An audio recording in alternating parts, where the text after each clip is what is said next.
Hello, 8th grade. Today I'm going to be showing you how to put double spacing, 1-inch margins, and the correct fonts in your research paper.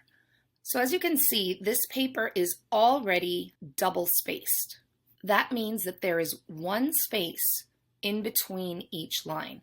And the reason papers are often double spaced is so that a teacher has space to write in comments or make corrections. This is the standard way papers are formatted for both high school and college. So unless you have a teacher who tells you to do something different, you should always double space your papers.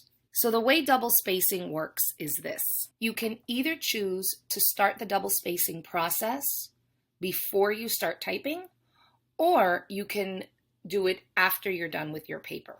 So I'm going to open up a new Google Doc, new document, and now I'm going to tell it to double space.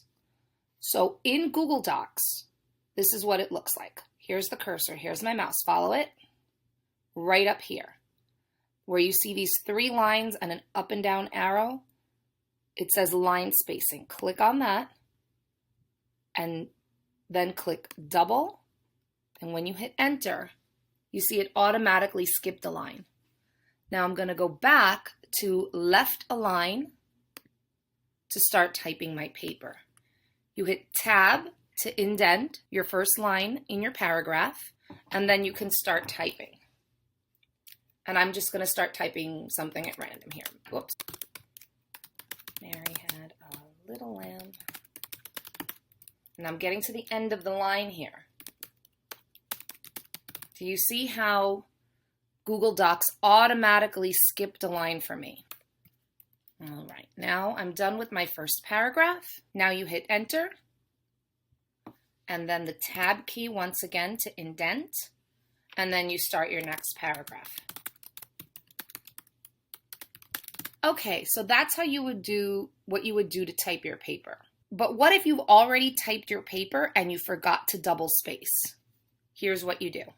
So I've gone back to my sample social studies paper and I've put it in single space. So let's pretend that as a student, I've typed up this assignment and I forgot to double space it. Well, it's very simple to correct. So you go to the beginning of the text you want to highlight. Make sure your cursor is there. Then use the left mouse button, your pointer finger, and then move the mouse down. I'm using a trackpad on my laptop, so I'm holding my pointer finger down and I'm using my middle finger to pull the cursor down, and you can see that all my text is being highlighted. Otherwise, you could just hit Control A and it'll highlight the entire document. But once the text that I want to double space is highlighted, I do the same thing that I would have done if I was going to set for double spacing before I started typing. I go back to this button here. That's the 3 horizontal lines with an up and down arrow. It says line spacing. I click. I go to double. And so now my entire essay is double spaced. Now remember, a double spaced essay is going to be twice as long as a single spaced essay because you're leaving one space in between each line.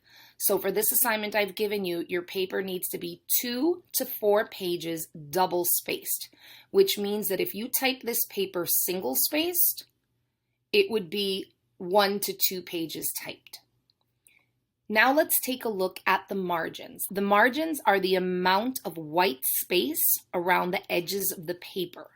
So you can see here, follow my mouse over here, my cursor. So the amount of white space around the edges of the paper.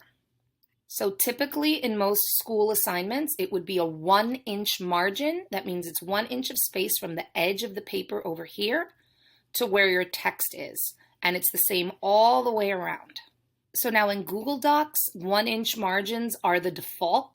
That means it's there automatically, but if you just want to make sure, or if you ever need to change them for some reason, this is how you do it.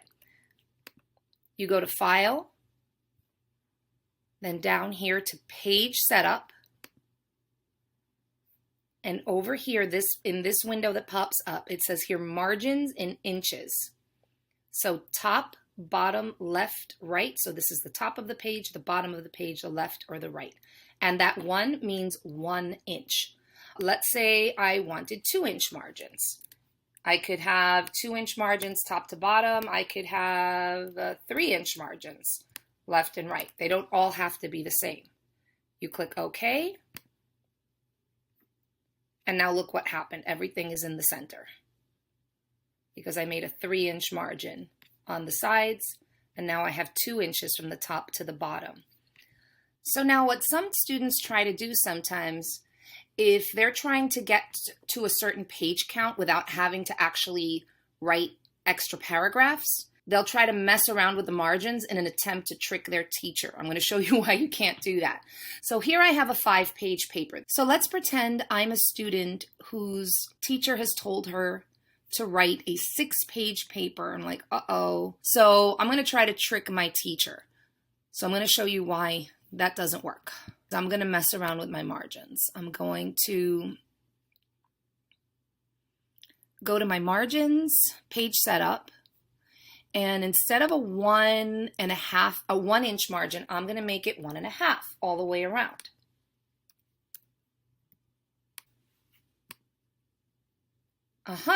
Now I have a 1.5-inch margin. Did I get to 6 pages? Yep, I have 6 pages now. Ooh, I have 7. Because that's a little too obvious. But 1.25, maybe my teacher won't notice. A little better. And you could actually make it like 1.2, 1.05. But the thing is, the teacher, if you hand in a paper that you printed out, the teacher can always take a ruler and measure the margins to make sure your margin is not larger than 1 inch. And if you are submitting your paper electronically, the teacher can always go in to the page setup and see where your margins are set. So that's not something you're going to get away with. So keep those margins at 1 inch all the way around. Now, another thing that students will try to do in order to achieve a certain page count without actually having to write more text is that they'll mess around with the font size. So again, I've gone back to my 5-page paper. So what I'm going to do is I'm going to try to highlight all my paper, all my text, all my 5 pages. And I am going to try to use a bigger font. So I just brought it up 1. I brought it up to size 13, and now I have 6 pages. I brought it up to size 14.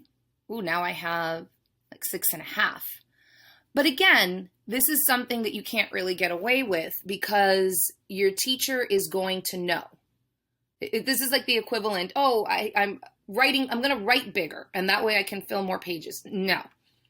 Your teacher can tell, even if you printed it out, that this is a really big font. And if you submit it electronically, the teacher can always check what font size you actually used. So if you remember from the instructions for this assignment, I told you that for font size, it had to be size 12 font and either Arial or Times New Roman font.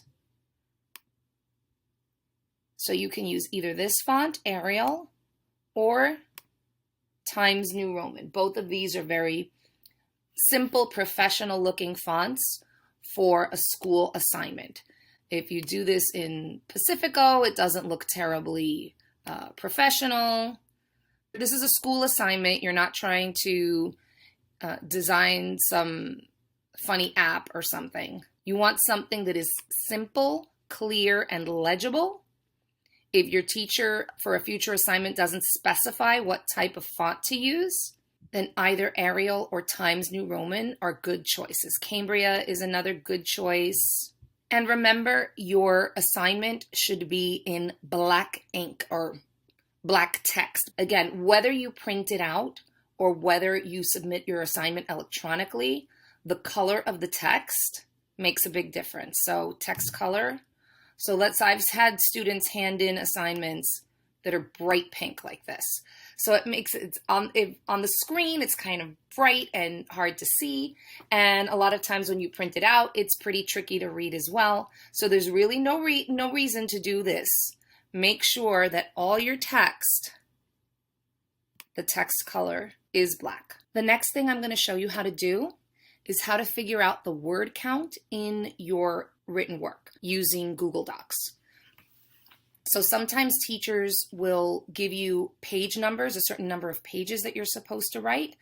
Other times they're going to give you a word count. For this assignment, if you remember, I did both. So what you do in Google Docs is highlight your text, only the actual text of your essay. Don't include your name and the title and all that.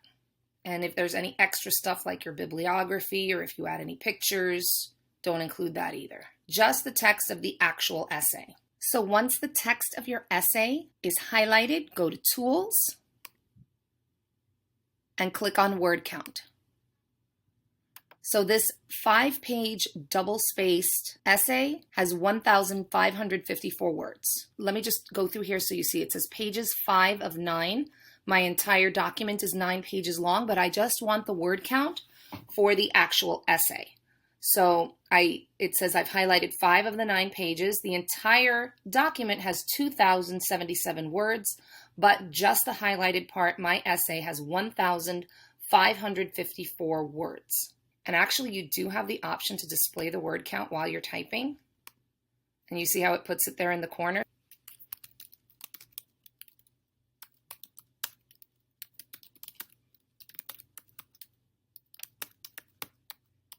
So you see how it's increasing the word count as I'm writing? That's why. And of course, it's including, in this case, it's looking at everything. And then you can hide word count if you don't want to see that anymore. And of course, if you hand in a paper that's been printed, instead of submitting it electronically, your teacher can still check the word count by going manually one by one. That's how we used to do it in the old days. So I hope this is helpful to you in learning how to do double spacing, how to set your margins, and how to find the word count in a Google Doc. Let me know if you have any questions. You can always reach me by email.